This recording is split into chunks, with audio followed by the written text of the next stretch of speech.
प्यारे बच्चों, कैसे हैं आप सभी। उम्मीद करता हूँ कि आप बहुत ही अच्छे होंगे और अपनी पढ़ाई बहुत ही अच्छे तरीके से कर रहे होंगे।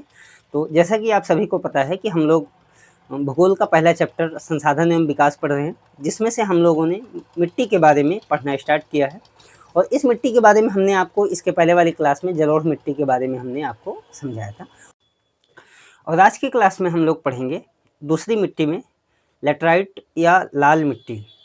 वैसे दूसरे नंबर पे हम लोग लाल मिट्टी को देखे थे, तो लाल मिट्टी को हम लोग पढ़ेंगे, लेकिन कुछ क्वेश्चन ऐसे बनते हैं कि लाल एवं लेटराइट मिट्टी में अंतर स्पष्ट कीजिए। ऐसे सवाल आपके एग्जाम में पूछे जा चुके हैं, तो क्वेश्चन लिख दे रहा हूँ मैं। यहाँ पे क्वेश्चन ये पूछा गया है कि लाल एवं लेटराइट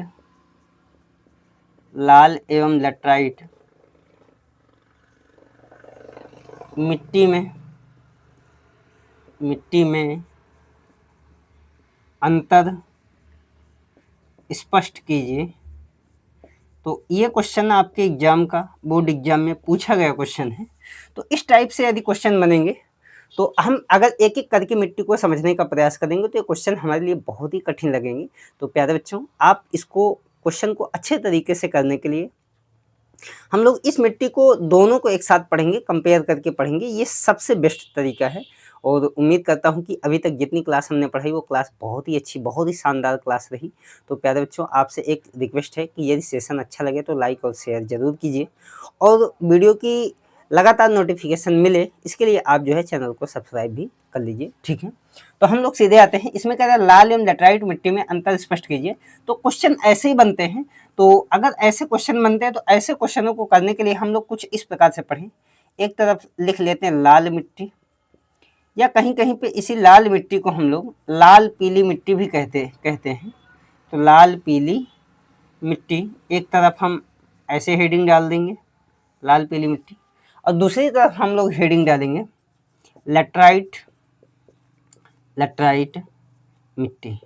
अब दोनों को हम अच्छे से समझते हुए आगे बढ़ेंगे, ठीक है। जैसे पहला पॉइंट इसमें हम लोग ये समझने का प्रयास करेंगे, ये जो लाल मिट्टी या लाल पीली मिट्टी है, ये भारत के दूसरे सर्वाधिक क्षेत्रफल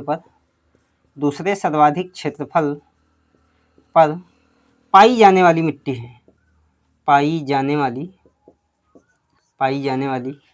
मिट्टी है। तो पहला पॉइंट इसमें ये हो गया।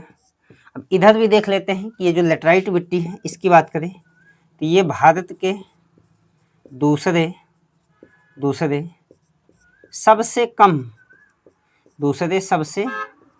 कम क्षेत्रफल पर पाई जाने वाली मिट्टी है,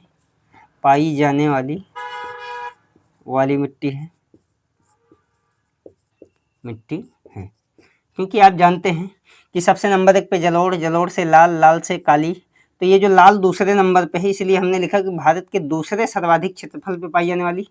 और यहाँ पे देखें तो जलोढ़, लाल, काली के बाद पर्वती के बाद फिर हमने बताया अल्कलाइन एवं सलाइन। इसके बाद अगर हम लोग देखें तो आपका जो है अल्कलाइन एवं सलाइन यानी कि लवणीय एवं क्षारीय मिट्टी के बाद अगर हम लोग समझने का प्रयास करें तो यहाँ पे आ जाता है मरुस्थलीय मिट्टी। मरुस्थलीय के बाद अगर हम लोग देखें लेटराइट मिट्टी, लेटराइट के बाद पीट एवं दलदली मिट्टी। तो ये कुछ प्रकार है मिट्टी में। तो इसमें यहाँ पे देखें लेटराइट मिट्टी इस क्रम पे है, तो इसलिए भारत के दूसरे सबसे कम क्षेत्रफल पे, सबसे कम पे तो ये पाई जाती है पीट एवं दलदली, लेकिन इससे एक नंबर आगे बढ़ के जाएंगे तो दूसरे सबसे कम क्षेत्रफल पे पाई जाने वाली मिट्टी है। तो एक एक पॉइंट दोनों में हम लोगों ने समझ लिया और आगे समझते हैं। जो लाल मिट्टी है इसका निर्माण अगला पॉइंट है, इसका निर्माण आर्कियन,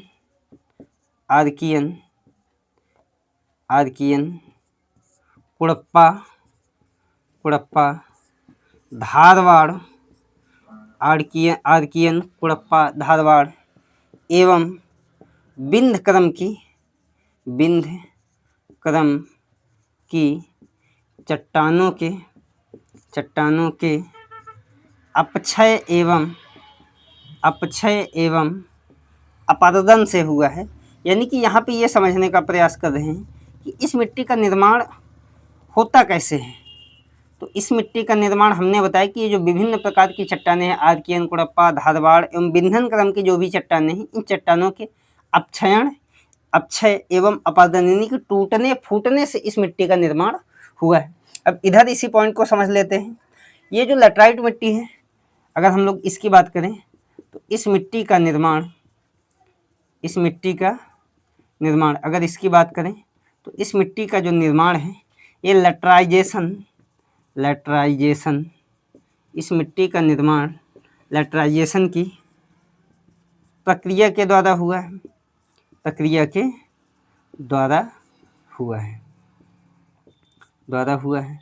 अगर हम ये देखें तो ये था मिट्टी का निर्माण। ठीक है, और आगे समझते हैं।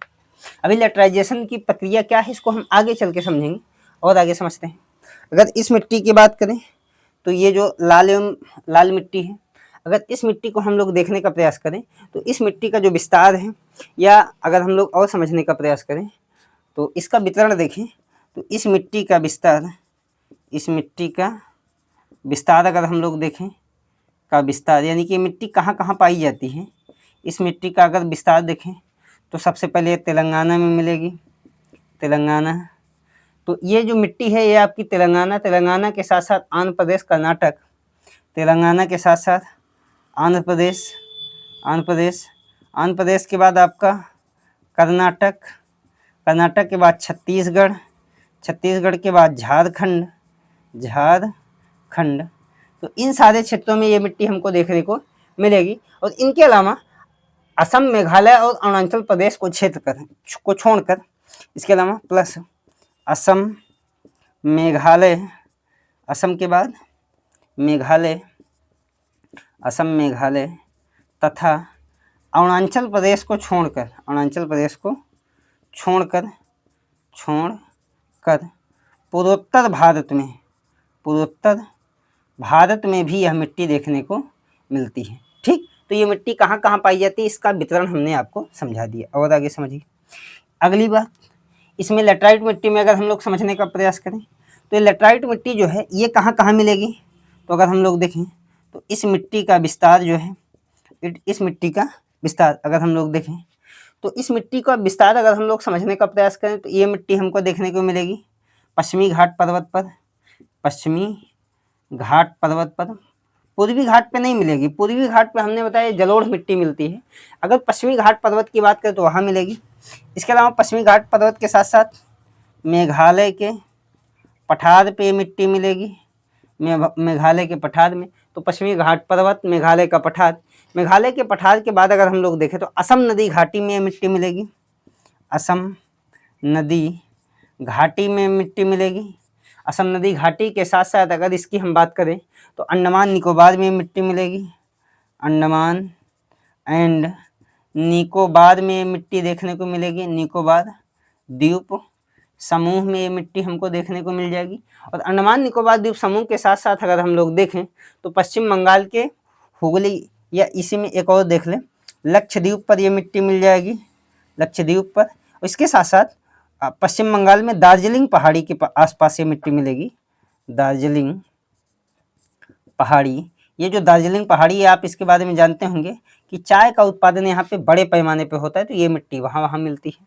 तो उम्मीद करता हूँ यहाँ तक चीज़ें आपको बहुत ही अच्छे तरीके से समझ में आई होंगी। और आगे बढ़ते हैं तो इसको हम मिटा के और आगे बढ़ने का प्रयास करेंगे। तो ये हमने मिट्टी के बारे में आपको बताया कि इस मिट्टी का विस्तार कहाँ कहाँ पाया जाता है। अगर हम लोग इसमें और आगे बढ़ने का प्रयास करें तो इसमें अगला पॉइंट हम ये देखेंगे कि ये जो लाल मिट्टी है, इस लाल मिट्टी की अगर हम लोग बात करें तो इसमें हम ये समझते हैं कि लाल मिट्टी कहाँ पाई जाएगी, तो ये पर्वतीय एवं पठारी क्षेत्रों में पाई जाती है। तो ये मिट्टी कहाँ मिलेगी, पर्वतीय एवं पठारी क्षेत्रों में। लेकिन जहाँ वर्षा 200 सेंटीमीटर से कम होती हो, यानी कि ये मिट्टी वहीं पे हमको देखने को मिलेगी जहाँ पे पर्वतीय एवं पठारी क्षेत्र तो होगा लेकिन वर्षा 200 सेंटीमीटर से कम होगी। इधर अगर हम लोग समझने का प्रयास करें लैटराइट मिट्टी कहाँ मिलेगी, तो ये भी हमको देखने को वहीं पे मिलेगी पर्वतीय एवं पठारी क्षेत्रों में। लेकिन जहाँ वर्षा 200 सेंटीमीटर से अधिक होती हो। तो ये वहाँ पे मिलेगी जहाँ पे 200 सेंटीमीटर, यहाँ पे समझने वाली बात है, वर्षा 200 सेंटीमीटर से अधिक और यहाँ पे वर्षा 200 सेंटीमीटर से कम। बाकी ये भी पर्वतीय और पठारी क्षेत्र में, ये भी पर्वतीय और पठारी क्षेत्र। देखिए काफ़ी कुछ समानता है, इसलिए हम लोग एक दूसरे को कंपेयर करके समझ लेते हैं। ठीक है, ये जो लाल मिट्टी है, इस मिट्टी का रंग, इस मिट्टी का रंग लाल फेरस ऑक्साइड, ये जो मिट्टी है ना, इस मिट्टी का जो लाल रंग है ये फेरस ऑक्साइड के कारण होता है, होता है। ठीक है, और समझने का प्रयास करें। ये जो लैटराइट मिट्टी है इसके बारे में अभी रुक जाइए, इसमें थोड़ा और देख लें। इस मिट्टी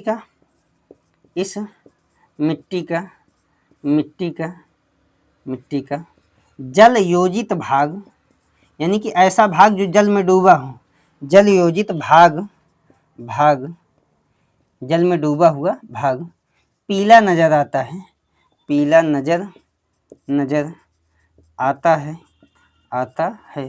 इसीलिए इस मिट्टी को लाल पीली मिट्टी भी कहते हैं, लाल पीली मिट्टी भी कहते हैं। तो उम्मीद है यहाँ तक चीज़ें आपको बहुत ही बेहतर तरीके से समझ में आई होंगी। और देखिए ये जो लैटराइट मिट्टी, इसके बारे में अगला पॉइंट ये समझना है कि ये जो लैटराइट मिट्टी है, ये जो है अगर हम लोग देखें तो इस मिट्टी की खोज 1905 ईस्वी में बुकानन, एक विद्वान है, बुकानन महोदय ने की थी।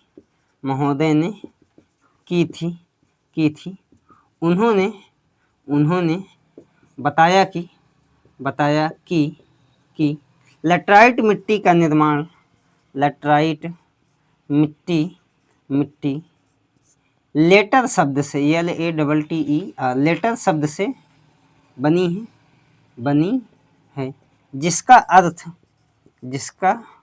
अर्थ ईंट होता है। इसलिए अगर हम बात करें तो जो लैटराइट मिट्टी है ये ईंट उद्योग के लिए महत्वपूर्ण मानी जाती है।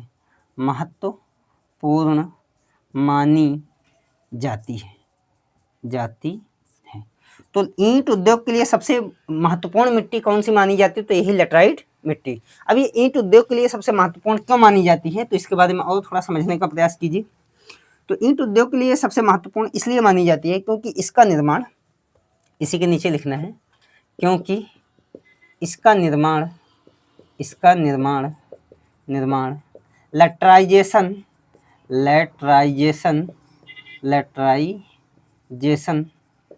प्रक्रिया के द्वारा हुआ है। लैटराइजेशन प्रक्रिया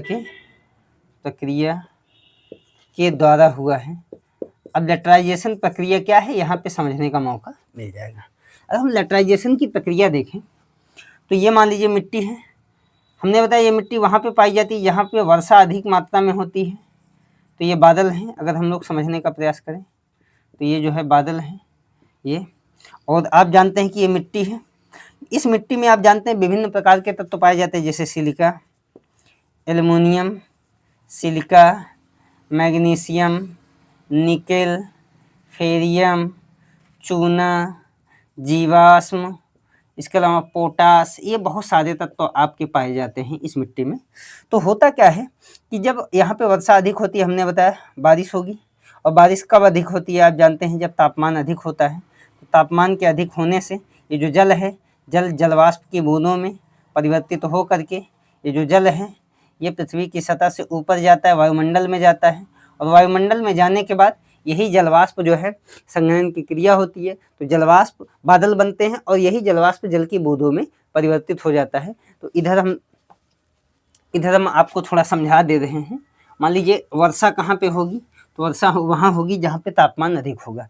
मान लीजिए अगर टेम्परेचर यहाँ पे अधिक होगा तो टेम्परेचर अधिक होगा, टेम्परेचर के अधिक होने से जल की सतह का तापमान क्या होगा, सतह का तापमान बढ़ जाएगा, जल की सतह का तापमान बढ़ जाएगा, तो ये जो जल है, जल जलवाष्प में परिवर्तित होगा, जलवाष्प में, जल जो है जलवाष्प में परिवर्तित होगा और यही जलवाष्प जो है, जब जल जलवाष्प में परिवर्तित हो जाएगा तो इसका क्या होगा, आरोहण होगा जलवाष्प के, यानी जलवाष्प ऊपर जाएगा।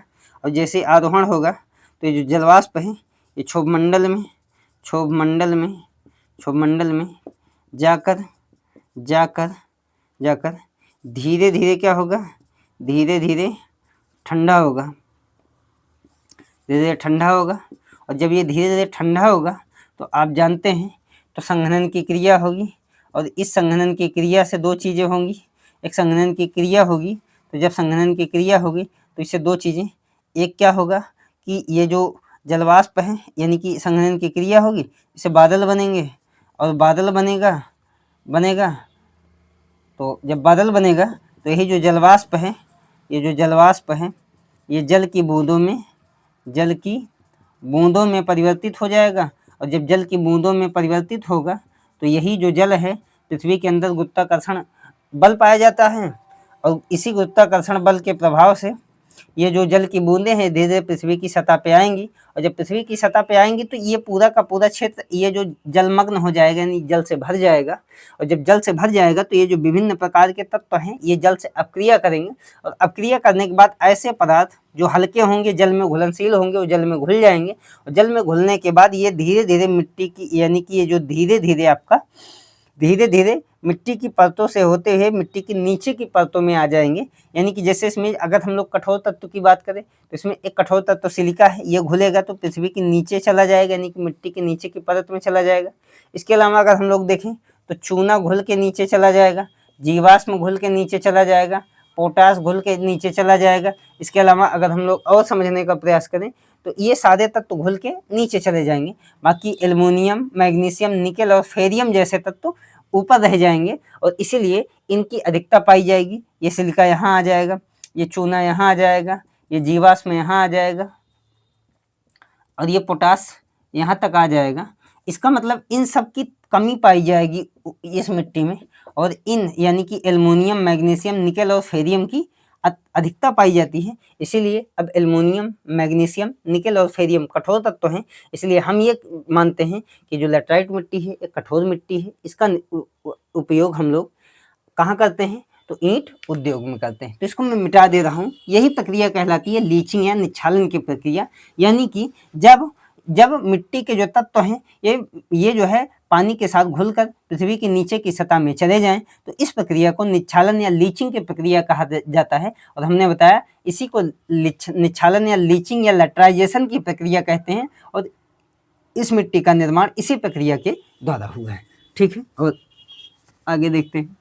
अगर हम इधर समझने का प्रयास करें तो इस मिट्टी में किसकी अधिकता पाई जाती है, अगर हम लोग देखें अगला पॉइंट, इस मिट्टी में अगर हम लोग समझने का प्रयास करें तो एक तो नाइट्रोजन, इस मिट्टी में अगर हम लोग देखें तो आपका जो है एल्युमिनियम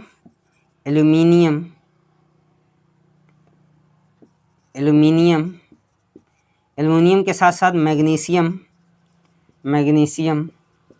और इसके साथ साथ निकेल और फेरस या फेरस या इसी को फेरियम कहते हैं, फेरियम, इन सब की अधिकता पाई जाती है। इन सब की अधिकता पाई जाती है, ये सब अधिक मात्रा में पाए जाते हैं इस मिट्टी में। इसके अलावा अगर हम लोग देखें तो सिलिका के साथ साथ आपका जीवाश्म या नाइट्रोजन के साथ साथ जीवाश्म, तो सिलिका, नाइट्रोजन, जीवाश्म, फास्फोरस, इसके अलावा पोटास, इन सब की कमी पाई जाती है। तो इन सब की अधिकता और इन सब की कमी पाई जाती है, ये हमने आपको समझा दिया। तो उम्मीद है यहाँ तक चीज़ें आपको बहुत ही अच्छे तरीके से समझ में आई होंगी। अगर हम लोग इससे आगे बढ़ें तो अब हम ये समझने का प्रयास करते हैं कि इस मिट्टी में किसकी कमी पाई जाती है। ये तो हमने लैटराइट मिट्टी के बारे में देखा, लेकिन अगर हम लाल मिट्टी के बारे में देखें तो इसमें एल्युमिनियम और फेरियम की अधिकता पाई जाती है। तो नोट कर लेते हैं, इस मिट्टी में क्या एल्युमिनियम और फेरियम की अधिकता पाई जाती है। और हमने बताया कि इसी फेरियम की वजह से ये मिट्टी का रंग कैसा होता है, रंग लाल होता है। लेकिन कमी किसकी पाई जाती है, तो वही सिलिका के साथ साथ नाइट्रोजन के साथ साथ फास्फोरस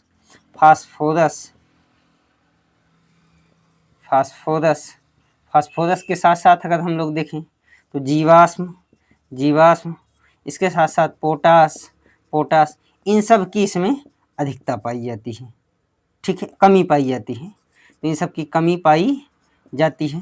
तो हमने आपको ये बताया कि किस मिट्टी में किसकी अधिकता और किसकी कमी पाई जाती है।